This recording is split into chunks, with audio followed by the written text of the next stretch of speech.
nsigaye ndi kucyangwera ibyangwe mbamagaze shana uruca abana kabisa kanigira imbere hano hirya ndeba umuntu noneho uko namenyereye ko inkoko z'abandi noneho undi badavana hera watuburira kira kijyamara sabe bite sawa wambaye agapira keza mwana mani muri iyi minsi ngiye nsigaye ndi kucyangwe wakama kare kagese ntabwo umupira wanjye maze uzakama nataka gusa wampaye amafaranga se nkaho uko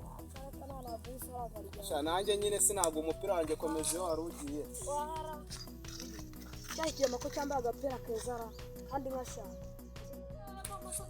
umeze ute mugudu wafise wambaye umupira kare kasha uzabaza nikimenye nkwereke baraka amagambo yanditseho mu ro zi ngo iki God have mercy upon us.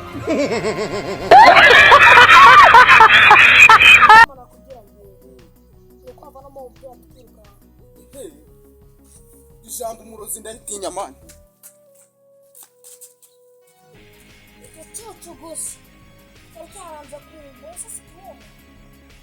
Hello.